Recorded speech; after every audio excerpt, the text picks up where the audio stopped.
I'd like to say something today about giving ourselves space and not jumping to judge ourselves when we find that our behavior is less than ideal. So, I just had a session this morning with a client that I've journeyed with for about 2 years. And today was such an encouraging session because after a long time, I think the bulk of the last year has been like desert and wilderness for this particular client, and it for a long while it seems like can't really quite see the way out. And there was such great temptation, both on her part, and I confess even sometimes on mine, to want to just do something, to make something happen.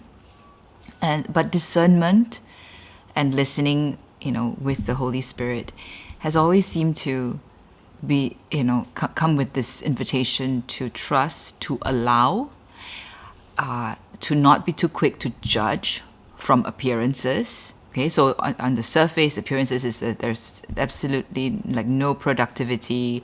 It seems like she's just really lazy. She stopped work and, doing a lot of distracting activities. For herself, it's like to just distract herself from what was going on, which she didn't even really know what was going on. It was like at deeper layers of her life. And the invitation, for me at least, in accompanying her has always been be tender, be gentle, allow, don't jump to conclusions, be curious and wait and observe, and also be very aware of my own limitations, right? So to remember, I'm not meant to rescue anyone. I'm not the Messiah. I'm here to, first of all, to listen to the Lord, to accompany, be with her, and to do no more than what I am being prompted to do. And also to refer her to resources beyond what I am able to offer, which I did and which she did take up. So she wasn't just journeying with me. There was also a spiritual director, and there was also a therapist who was very experienced in also working with somatic experiencing, so the nervous system.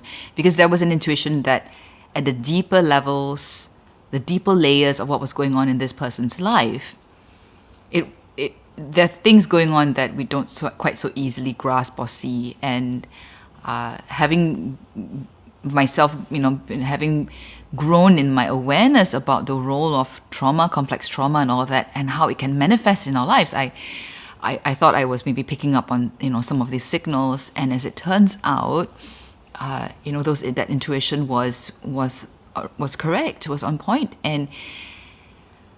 And this kind of work is, it's a slow work. Already, I would say within a year plus 2 years is not that long. It can feel very long when we feel like we're stuck in the middle of nowhere. But where there's intentionality, where there's desire, where there's a cooperation with the Holy Spirit, even when it looks like nothing's going on or that what's going on seems to be troubling, it doesn't seem to be fruitful. There is a great call to trust beyond what we can see, to go beyond what we can understand. But this word that kept coming back as I reflected on this journey of this particular person and my role in it is allowing, okay? And it resonated a lot with me because in my own experience, in the way that the Lord works with me, allowingness was such a necessary component for healing and growth. What do I mean? We usually don't give ourselves very much space, okay? When I say we, I refer to those of us who take our faith seriously, who desire to grow in sanctity, who desire to draw closer to God, who take our faith seriously. Usually, we don't give ourselves very much room for error. We beat ourselves up very quickly and very harshly when we feel that we've fallen short of like some kind of, perfect ideal, right?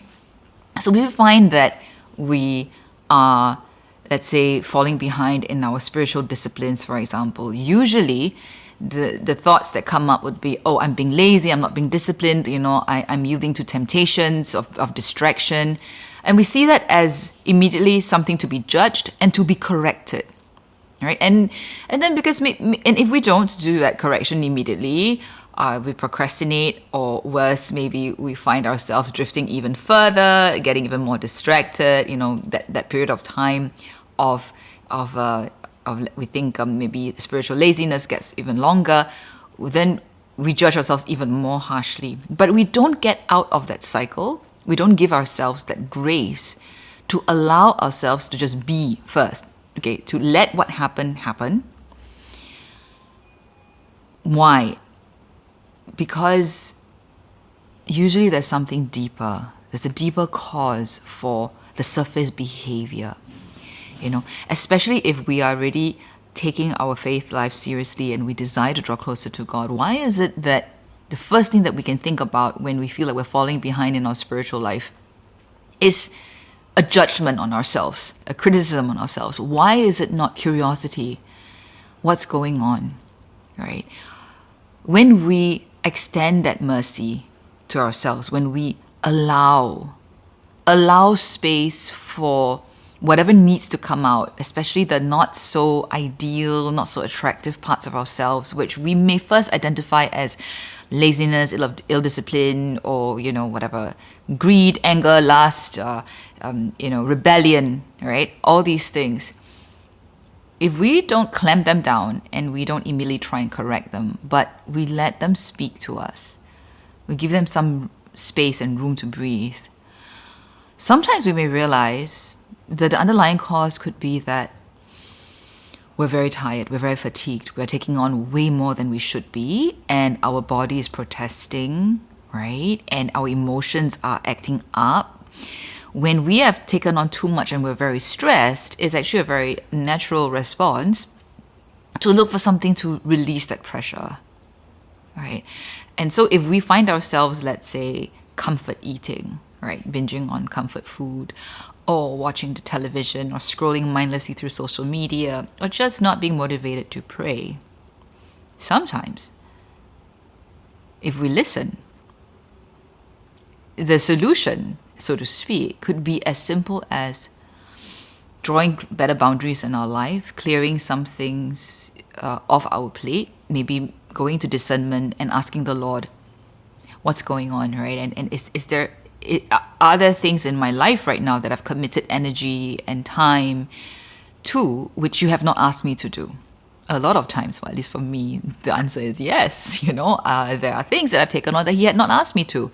So if I clear those things and I give myself room to rest, time to rest and space to breathe, or if I realize that I'm acting out because I have been neglecting myself, I haven't been really listening to my needs, and I have very legitimate human needs, right? Healthy self-love is a very important component of spiritual health as well.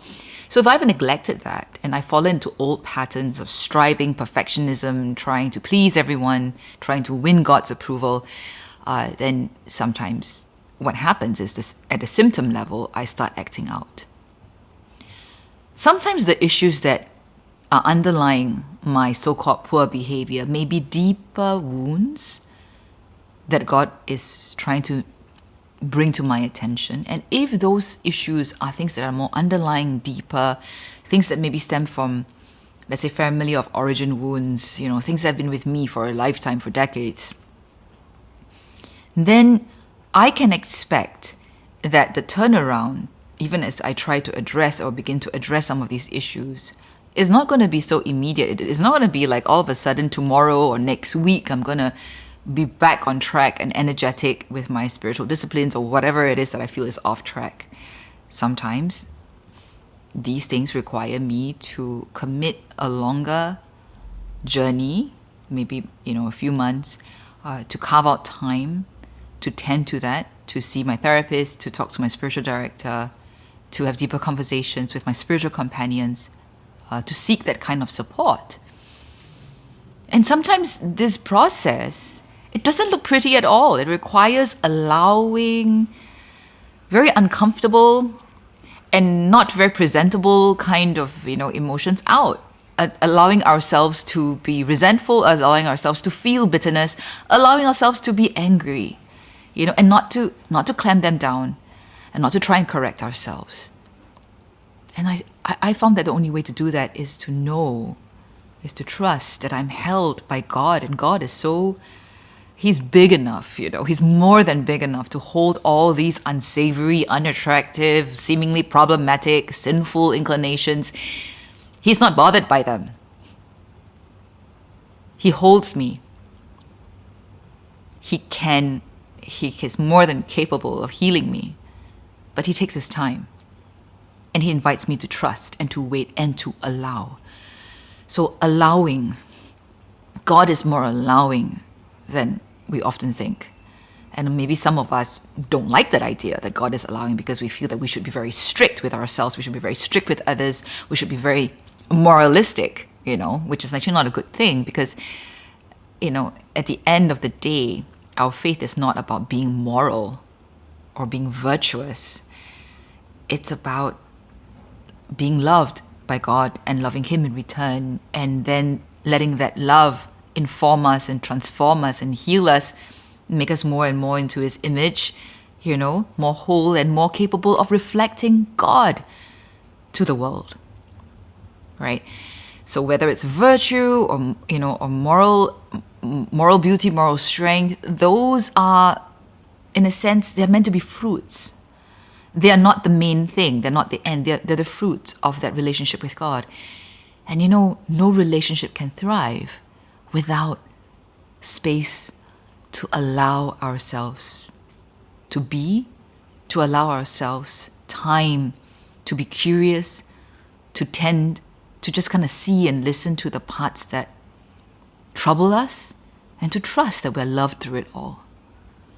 So I hope maybe you consider for yourself, are there any areas in your life that you are too quick to judge, too quick to criticize, and too quick to try and correct because you are not able to allow things to surface from the deeper levels?